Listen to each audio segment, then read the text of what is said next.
नमस्कार, आप देख रहे हैं हमारा खास कार्यक्रम मध्य प्रदेश छत्तीसगढ़ और मैं हूं आपके साथ मनीषा पाटीदार। छत्तीसगढ़ के मुख्यमंत्री भूपेश बघेल ने कोंडागांव में प्रदेश स्तरीय प्रेस वार्ता की। प्रेस वार्ता को संबोधित करते हुए बस्तर में सबसे पहले खेती का रुझान बढ़ाया और लगातार सिंचाई की मांग बढ़ती जा रही है।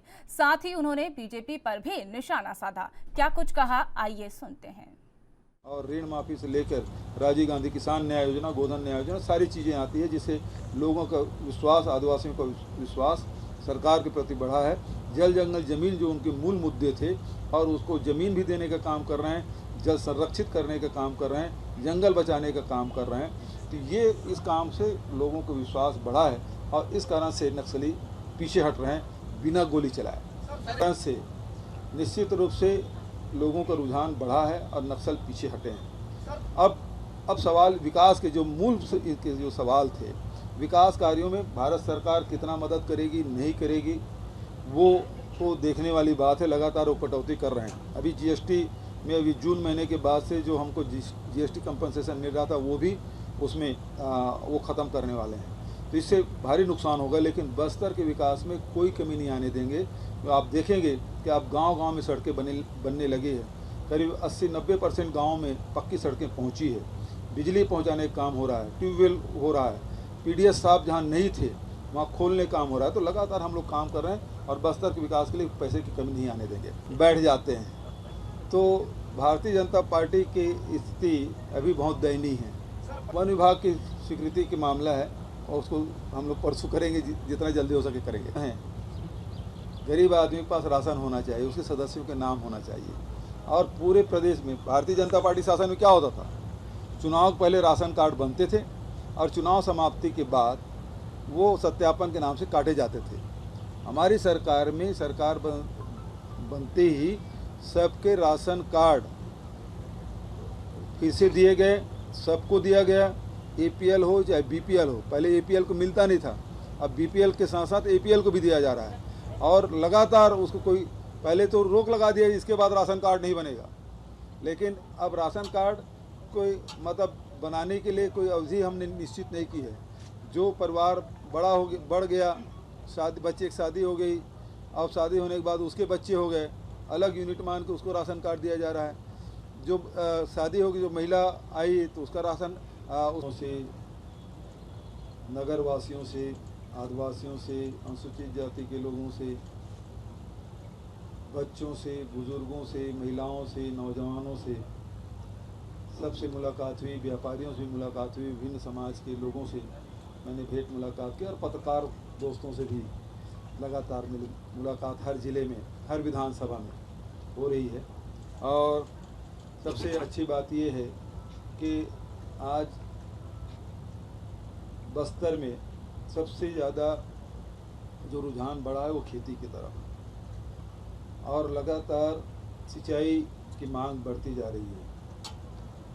विद्युत सब स्टेशन की मांग बढ़ती जा रही है। लघु वनोपज की खरीदी में काफ़ी वृद्धि हुई है और उसका आप देखेंगे पिछले 2 सालों से में पूरे देश का 74% लघु वनोपज केवल छत्तीसगढ़ से हो रहा है।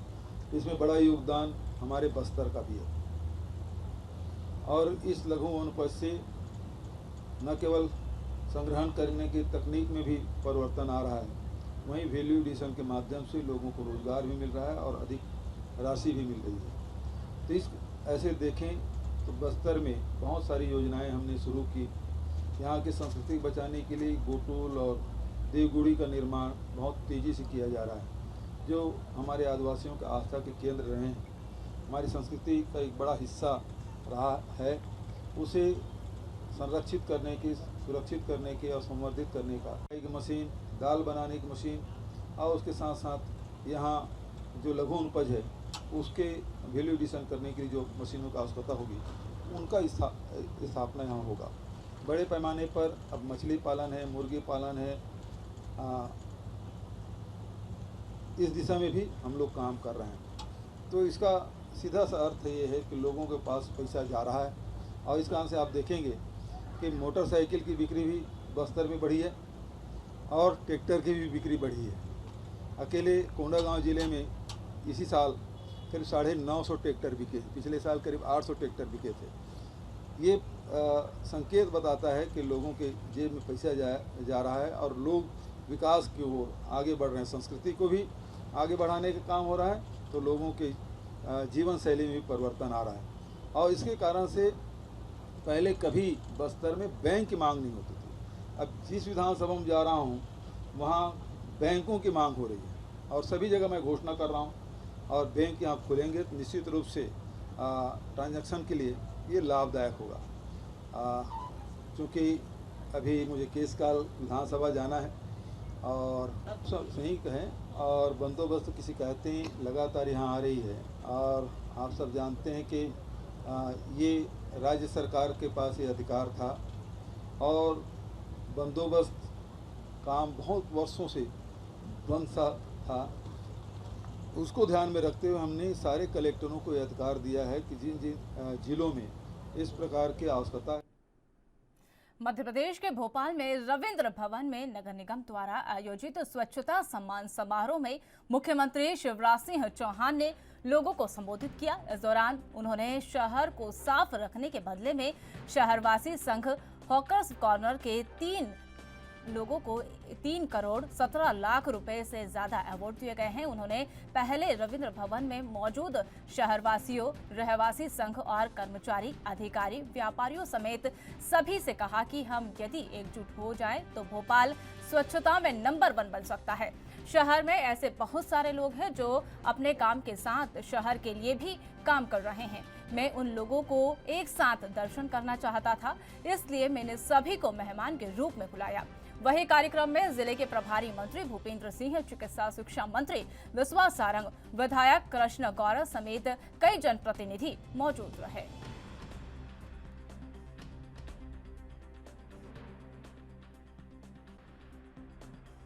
स्वागत कर रहा हूं और मैं सच बता रहा हूं, किसी पॉलिटिशियन ने नहीं बुलाया आपको, आपके भाई ने बुलाया, आपके मामा ने बुलाया। मिलके एक हो जाए हम और भोपाल को आगे ले चले, मध्य प्रदेश को भी प्रेरणा दें। अच्छे काम करने वाले सभी भाई बहन यहाँ आए हैं जो कुछ ना कुछ अच्छा काम करते हैं। मैं आपका हृदय से अभिनंदन करता हूँ, दिल से स्वागत करता हूँ और इस तलब के साथ कि मिलके हम आगे बढ़ेंगे, भोपाल को और मध्य प्रदेश को आगे ले जाएंगे।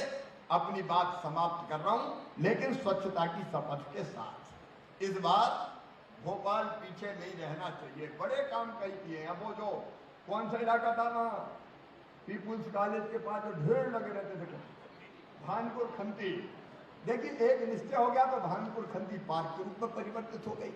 काम भोपाल ने बीच में बहुत अच्छे किए। मैं एक एक काम नहीं गिनाया, हमारे अनेकों सॉलिड वेस्ट मैनेजमेंट के प्रोजेक्ट जो बाकी हो बढ़िया चल रहे हैं, लेकिन जनता के बिना कुछ भी बढ़िया नहीं होने वाला। तो जनता के साथ को साथ लेके चलना है। मेरे साथ भोपाल स्वच्छता में अव्वल रहेगा। उसकी मध्य प्रदेश के पूर्व सीएम कमलनाथ ने शिवराज सरकार पर बड़ा आरोप लगाते हुए कहा कि पंचायत चुनावों को पूरा ओबीसी आरक्षण नहीं मिल रहा है। पूरे प्रदेश में ओबीसी को सिर्फ 9 से 13% ही आरक्षण मिल रहा है। उन्होंने कहा कि जिला पंचायत सदस्य के लिए प्रदेश में कुल 11.2% आरक्षण मिल रहा है, जबकि जनपद पंचायत अध्यक्ष में 9.5, वही जनपद पंचायत सदस्य के लिए 11.5% और सरपंचों के लिए सिर्फ 12.5% आरक्षण मिल रहा है। मैंने जो कहा था कि भारतीय जनता पार्टी हमारे पिछड़े वर्ग के साथ केवल अन्याय नहीं धोखा देगी, अब बिल्कुल झूठ प्रचार करके जो उन्होंने कहा है आरक्षण के बारे में, मैं आपको सही आंकड़े देना चाहता हूं। जिला पंचायत के सदस्य 865 पूरे प्रदेश में हैं। ओबीसी को मिले 58, नहीं 98%। इसका मतलब 11.2% ओबीसी को मिले जिला पंचायत में। अध्यक्ष जनपद पंचायत 313 पोस्ट है, इसमें से 30 मिले। इसका मतलब 9.5% कि 28 जिलों में जहाँ जनपद अध्यक्ष है वहाँ एक पद भी ओबीसी के लिए नहीं है। ये कितना बड़ा धोखा, झूठ, फरेब बीजेपी पिछड़े समाज को गुमराह करने का प्रयास कर रही है। और जिला पंचायतों में 19 ऐसे जिले हैं जहां एक भी पद ओबीसी को नहीं मिला। जनपद पंचायत में सदस्य जनपद 45 में मुझे बुखार और मेरी खांसी आई हुई है। 6,771 सदस्य हैं जनपद पंचायत के, इसमें सिर्फ 780 को मिला है। इसका मतलब 11.5%। और 10 जिले हैं जहां जिले में जनपद पंचायत सदस्य का एक भी ओबीसी का पद में 22,424 सरपंच हैं, 2,821 को दिया गया है, 12.5%। ये झूठ बीजेपी का धोखा पिछड़े वर्ग के साथ साबित करता है। मैं ऐसे कर रहा हूं, मैं ये कॉपियां आप एक मिनट ये आप रख लीजिए, आप अपने साथियों को। इतना बड़ा झूठ, इतना बड़ा धोखा शिवराज जी को शर्म नहीं आती कि अपनी छाती ठोक के कह रहे हैं कि हम 35% दे रहे हैं, 30% दे रहे हैं, और असली बात निकली 9 से लेके 10%। ग्राम पंचायत चुनावों में हम दखल नहीं देना चाहते। नगरीय निकाय में हम जरूर अपना कुछ कैंडिडेट्स जो सही हुए हाँ उनको हम सपोर्ट करेंगे। विधायकों को जिम्मेदारी दी है, विधायकों को देखिए, हर विधायक की जिम्मेदारी है, वो भी अपना खाता लाएगा चुनाव के बाद, और वही उनके पत्री में लिखी जाएगी। सर, प्रत्यक्ष प्रणाली चुनाव कराने के लिए कहीं प्रत्यक्ष कहीं अप्रत्यक्ष नगर पालिकाओं में अप्रत्यक्ष महापौर के लिए क्योंकि ये डरते हैं, पब्लिक का सामना करने से ये डर रहे हैं। मैं तो कहता हूँ हर चुनाव हुए पब्लिक से, आप मध्य प्रदेश की जनता तय करे। हाँ, आप तो ये प्रणाली बनाई है कि हमें मौका मिल जाए खरीदने का, सौदा करने का, दबाने का। जो भी पंच चुने जाएंगे, जो भी पार्षद चुने जाएंगे। चुनाव के पहले एक बार फिर ईवीएम का जिन बोतल से बाहर निकला है, जहां कांग्रेस कार्यकर्ताओं ने अधिकारियों के सामने ईवीएम मशीन को चेक किया। इस दौरान उन्होंने कहा कि अगर कोई भी गड़बड़ी पाई गई तो वे इलेक्शन कमीशन तक शिकायत करेंगे। पंचायत चुनावों की घोषणा चुनाव आयोग द्वारा की जा चुकी है, जहां 3 चरणों में पंचायत चुनाव कराए जाने हैं। इसी के साथ ही नगरीय निकायों में भी चुनाव होना है। इसके पहले ईवीएम का जिन बोतल से बाहर आ गया है। दरअसल प्रशासन का मॉकपोल भी किया जा चुका है, जहां शहर कांग्रेस कार्यकर्ता मौके पर पहुंचे और ईवीएम मशीनों को चेक किया।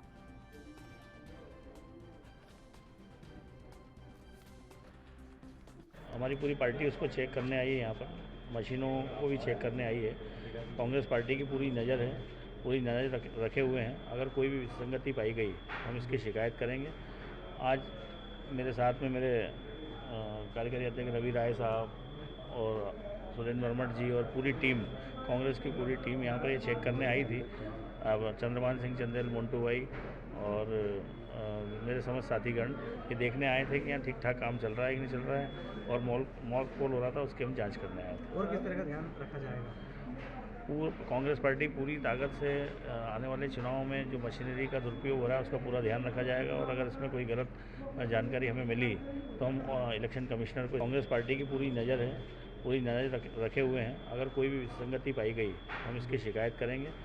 आज मेरे साथ में मेरे कार्यकारी अध्यक्ष रवि राय साहब और सुरेंद्र वर्मट जी और पूरी टीम, कांग्रेस की पूरी टीम यहाँ पर ये चेक करने आई थी। अब चंद्रमान सिंह चंदेल, मोन्टू भाई और मेरे समस्त साथीगण ये देखने आए थे कि यहाँ ठीक ठाक काम चल रहा है कि नहीं चल रहा है, और मॉक पोल हो रहा था, उसकी हम जांच करने आए थे। और किस तरह का ध्यान रखा जाएगा? कांग्रेस पार्टी पूरी ताकत से आने वाले चुनावों में जो मशीनरी का दुरुपयोग हो रहा है उसका पूरा ध्यान रखा जाएगा, और अगर इसमें कोई गलत जानकारी हमें मिली तो हम इलेक्शन का।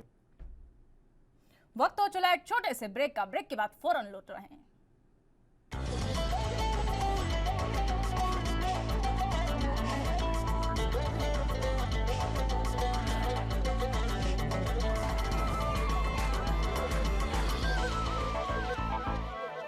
ब्रेक के बाद एक बार फिर स्वागत है आपका। रुख करते हैं अन्य खबरों की ओर। मध्य प्रदेश राज्य निर्वाचन आयोग द्वारा पंचायत के आम निर्वाचन साल 2022 के लिए कार्यक्रम की घोषणा कर दी गई है, जिसके अनुसार बालाघाट जिले की पंचायतों में 3 चरणों में चुनाव कराया जाएगा, जिसमें निर्वाचन अधिकारी गिरीश कुमार मिश्रा ने जानकारी देते हुए बताया कि राज्य निर्वाचन आयोग द्वारा जारी कार्यक्रम के अनुसार प्रथम, द्वितीय और तृतीय चरणों के लिए निर्वाचन की सूचना का प्रकाशन और सीटों के आधार पर आरक्षण के लिए संबंध में मतदान केंद्र की सूची 30 मई को प्रकाशित की जाएगी।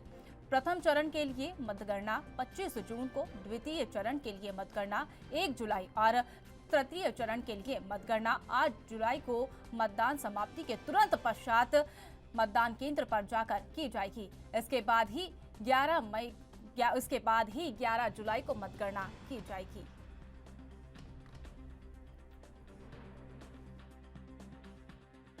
राज्य निर्वाचन आयोग द्वारा चूंकि निर्वाचन की तारीखों की घोषणा कर दी गई है, इसके साथ ही आदर्श आचार संहिता लागू कर दी गई है। सभी पॉलिटिकल पार्टीज और सभी हमारे शासकीय कर्मचारियों से ये अपील रहेगी कि आदर्श आचार संहिता का पालन करें। प्रशासन की तरफ से चुनाव की सभी तैयारियां हो चुकी हैं।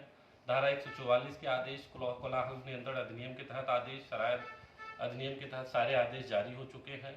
सभी आरओज, एआरओज, पुलिस और सेक्टर मजिस्ट्रेट से अपील रहेगी कि इन अधिनियमों के अंतर्गत कार्रवाइयाँ सुनिश्चित करेंगे। संपत्ति विरूपण के अंतर्गत ग्रामीण क्षेत्रों में हम कार्रवाई सुनिश्चित करने जा रहे हैं। सेंस की गतिविधियों को लेकर के, मतदाता जागरूकता को लेकर के हमने चूंकि पिछले 2 महीने से अभियान चलाया था, उस पर काम हो चुका है। तो निश्चित तौर पे मेरा मानना ये है कि लोग बढ़ चढ़ करके मतदान में हिस्सा लेंगे और जो नॉमिनेशन का प्रोसेस है वो शांतिपूर्वक संपन्न होगा, ऐसी मेरी आशा है। अभी हम सभी आरओज, एआरओज की बैठक करने वाले हैं, रेवेन्यू ऑफिसर्स, पुलिस ऑफिसर्स की कोऑर्डिनेशन बैठक करने वाले हैं। साथ ही साथ निर्वाचन में लगे हुए जो नोडल ऑफिसर्स हैं उनकी बैठक कर रहे हैं। तो कुल मिला करके निर्वाचन की हमारी तैयारियां पूरी हैं। मध्य प्रदेश के रीवा जिले के सिविल लाइन थाना क्षेत्र में बच्ची को थप्पड़ मारने की बात शुरू हुए विवाद में इतना बड़ा रूप धारण कर लिया है कि वह चाकू मारकर हत्या कर दी गई। घटना के बाद आरोपी मौके से फरार हो गया है। सूचना मिलते ही पुलिस मौके पर पहुंची और मामले की जांच में जुट गई है। फिलहाल पुलिस आरोपियों की तलाश में जुटी है।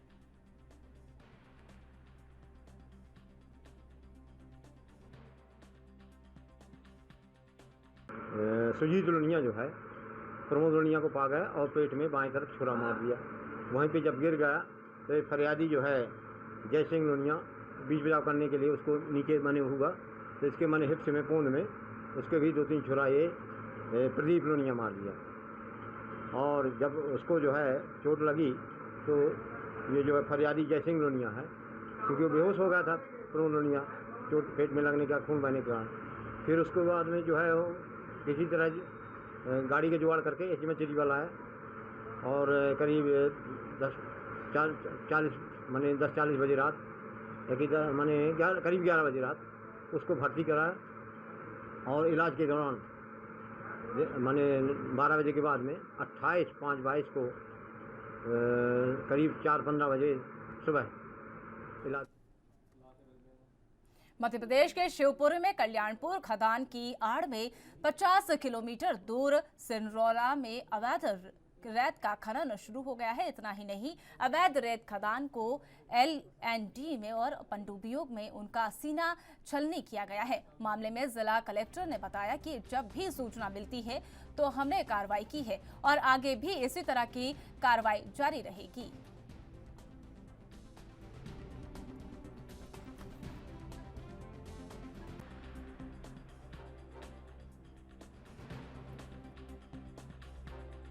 के संबंध में जब भी सूचना मिलती है तो हमारे अभयारण्य के लोग, मतलब अभयारण्य में अलग से नहीं, यही जो नेशनल पार्क के अधिकारी है वही उन्हीं का अभयारण्य है, तो उन्होंने कार्रवाई की है। आपको मालूम है पिछले कुछ दिन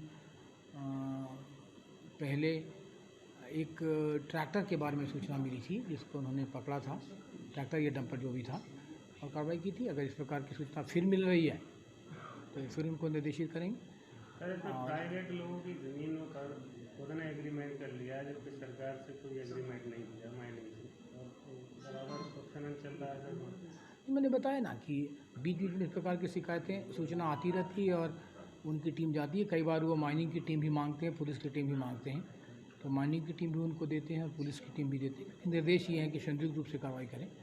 तो फॉरेस्ट अमले के साथ ये दोनों विभाग की टीमें भी काम करती हैं। अब आप फिर ये बता रहे हैं कि फिर से ये शिकायत आना शुरू हो गई, तो उनसे बात करते हैं और संयुक्त टीम उनको निर्देशित करेंगे कि फॉरेस्ट के लोग।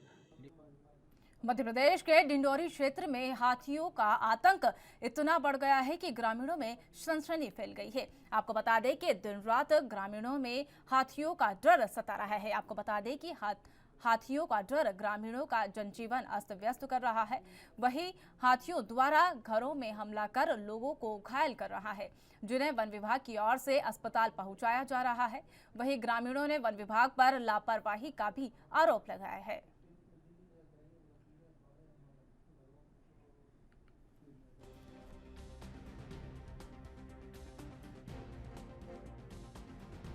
क्या हुआ भैया? ये फॉरेस्ट विभाग वाले यार, हम जा रहे थे सब एक मुश्त होके, हमको सबको वापस करवा दिए। किस वजह नाट से? फटकार के ये कचर देंगे, ऐसा करेंगे वैसा करेंगे। इतना दूर से खदेड़ते लाए, उनको तो कुछ नहीं किया भैया। हमको कचर डालेंगे, वो मार डालेंगे। किनको खदेड़ा? हाथियों को। कहाँ से आए थे? अब ये हाथी वो शाहपुर तरफ से, वो कछवाड़ा तरफ से लाए हैं, वहाँ से शाहपुर से रगड़ते हैं। लाया कौन था रगड़ते? अब पूरे गाँव ही के हैं वहाँ रगड़ रहे थे। फिर क्या हुआ? अब ये छोड़ के, अब ये आमचूम हम छोड़वा दिए। हमको भी कहाँ जा रहे हैं, कहाँ किसके घर तोड़ रहे हैं। मध्य प्रदेश के जबलपुर में बंदरिया तिराहा के पास चर्च के सामने खड़ी कार में अचानक आग लग गई। आग लगते ही कार चालक मौके से भाग गया। आग लगने की सूचना पर फायर ब्रिगेड गाड़ी ट्रैफिक जाम होने की वजह से लेट पहुंची। तब तक कार जलकर खाक हो चुकी थी। पुलिस ने मौके पर पहुंचकर गाड़ियों के शिनाख्त करने की कोशिश की, लेकिन गाड़ी पूरी तरह से जल चुकी थी, जिसकी वजह से शिनाख्त नहीं हो पाई।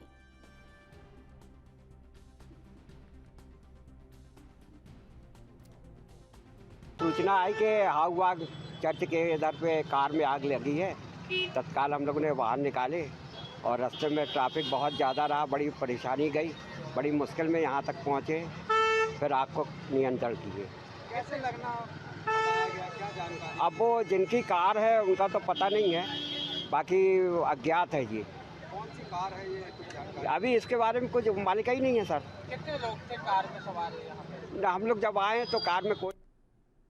हमारे खास बुलेटिन स्वर्णिम मध्य प्रदेश और छत्तीसगढ़ में फिलहाल इतना ही, और देश और दुनिया की तमाम अपडेट्स के लिए बने रहिए हमारे साथ। नमस्कार।